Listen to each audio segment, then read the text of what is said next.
Hey YouTube, Mr. PhD here from Nerdworthy TV.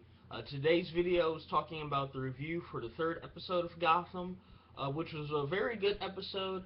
We get to see at the end some things that are just going to hint toward the Batman universe as we know it pretty much today. We get to hear about the development of them bringing back Arkham.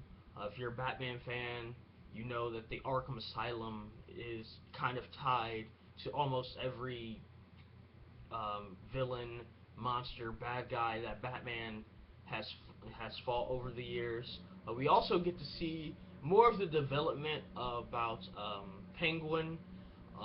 See how he's starting to go up the ranks, trying to basically get his foot in the door any way he can. He starts working at an Italian restaurant that's known for having people like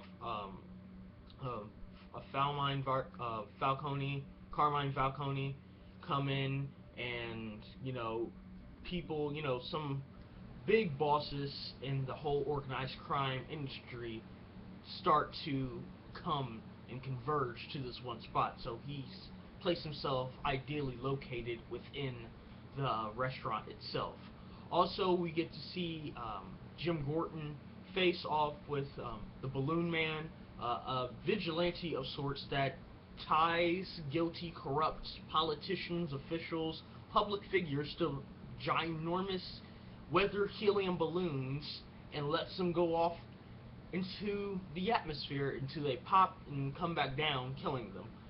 That was very interesting, especially them trying to figure out who the Balloon Man is, and it just brings up the whole concept of a vigilante, which they're really going to explore with of course with Batman, Bruce Wayne, who during the news broadcast that he was watching, they posed a question now: who's going to um, just save Gotham, try to make sure that it's a safe place for everybody, and having at the time Bruce Wayne watching it, it kind of paints an image in your mind. These are the things, these are the steps that led up to his becoming Batman. Also in the episode that's very interesting, not only does Penguin place himself in an ideal location, it was within this Italian restaurant, but he's also at the end of the episode come back to meet Jim Gordon at his house. He knocks on the door opens, it's Penguin, the last person that you would expect. Now the two people, two cops are trying to go after Jim Gordon, just questioning him, seeing if he knows anything about anything that has to do with the death surrounding Penguin. Jim Gordon's not giving them anything, but they think that he knows something, or they think that he did it. It even goes so far as to one of the police officers, the one that used to have a relationship with the Barbara Gordon, goes to her house and tries to convince her to interrogate Jim Gordon, but it kind of backfires because, Jim Gordon's actually honorable cop. He's not a dirty cop at all.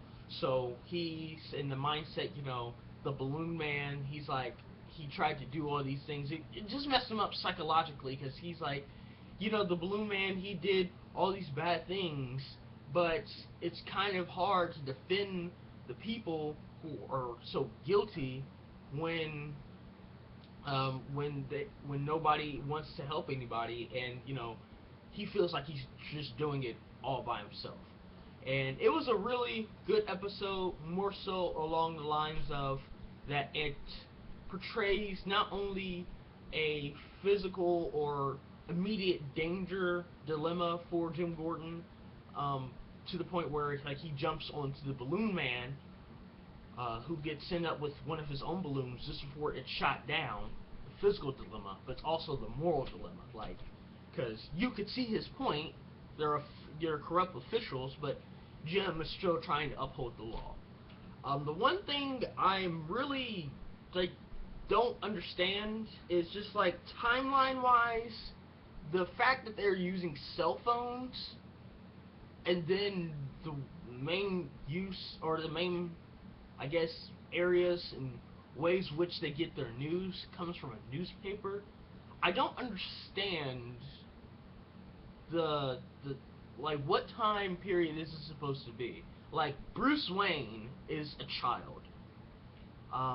So he's about 42-ish, if you're going base, or right now he's an old man, but depending on what comic book series you're into right now that's telling the story of Batman, traditional Batman with having the Nightwing being full grown and Batman going on his many adventures, especially with the Justice League, he's about in his mid to late 30s.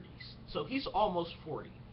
So in another comic book era, he might be 42 and he's just on his own after leaving the Justice League like a boss. So I don't understand how the main source of news that they get is from the news that they see on TV and also newspapers, but also at the same time they have cell phones. I don't. They didn't think that through, because that really doesn't make any sense. That is one thing that, it's a nitpick, but it doesn't make any sense. Like, that's something that they just like can't get away with. Like, I don't understand how it's like, if he's actually 42, he would have been born in 1969, 68. So no, in 69. So that would mean that as Bruce Wayne is young, it would be 1970. There weren't cell phones in 1970 that looked like, handheld devices that we know today. I don't get that. But other than that, the series is really good. I'm gonna be bringing you guys another video update telling you about the exclusive content that we're gonna be bringing to you guys from the Nerdworthy TV channel, which is gonna be coming to you guys in a few minutes. Also, I want to point out some other things about the Batman universe that you might have not known, but if you do, you know how cool it is. That will be to you guys in a few minutes. Until I see you guys next time, take it easy, YouTube.